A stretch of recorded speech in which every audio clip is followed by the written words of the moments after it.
It is astounding how significantly one idea can shape a society and its policies. Consider this one.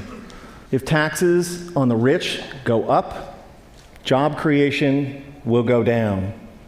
This idea is an article of faith for Republicans and seldom challenged by Democrats, and has indeed shaped much of the economic landscape. But sometimes the ideas that we are certain are true are dead wrong. Consider that for thousands of years, humans believed that the Earth was the center of the universe. It's not, and an astronomer who still believed that it was would do some pretty terrible astronomy. Likewise, a policymaker who believes that the rich are job creators and therefore should not be taxed will do equally terrible policy. I have started or helped start dozens of companies and initially hired lots of people. But if there was no one around who could afford to buy what we had to sell, all those companies and all those jobs would have evaporated. That's why I can say with confidence that rich people don't create jobs, nor do businesses large or small. Jobs are a consequence of a circle of life-like feedback loop between customers and businesses. And only consumers can set in motion this virtuous cycle of increasing demand and hiring. In this sense, an ordinary consumer is more of a job creator than a capitalist like me. That's why when business people take credit for creating jobs, it's a little bit like squirrels taking credit for creating evolution. It's actually the other way around. Anyone who's ever run a business knows that hiring more people is a course of last resort for capitalists. It's what we do if and only if rising consumer demand requires it. And in this sense, calling ourselves job creators isn't just inaccurate, it's disingenuous. That's why our existing policies are so upside down. When the biggest tax exemptions and the lowest tax rates benefit the richest, all in the name of job creation, all that happens is that the rich get richer. Since 1980, the share of income for the top 1% of Americans has more than tripled, while our effective tax rates have gone down by 50%. If it was true that lower taxes for the rich and more wealth for the wealthy led to job creation, today we would be drowning in jobs. And thank you. And yet, unemployment and underemployment is at record highs.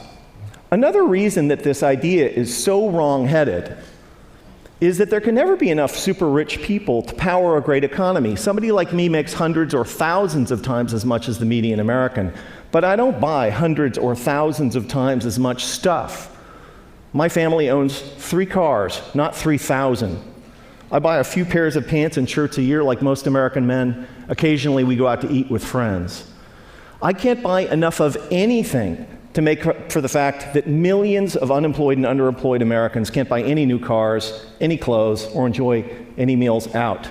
Nor can I make up for the falling consumption of the vast majority of middle-class families that are barely squeaking by, buried by spiraling costs and trapped by stagnant or declining wages.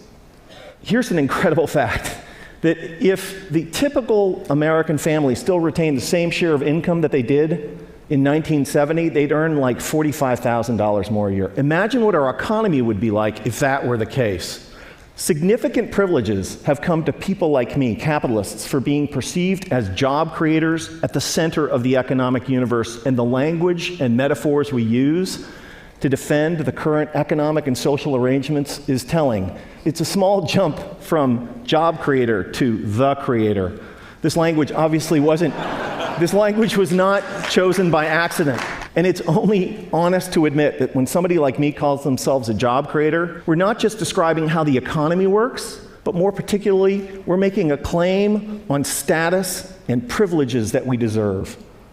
Speaking of special privileges, the extraordinary differential between the 15% tax rate that capitalists pay on carried interest, dividends, and capital gains, and the 35% top marginal rate on work that ordinary Americans pay, is kind of hard to justify without a touch of deification. We've had it backwards for the last 30 years.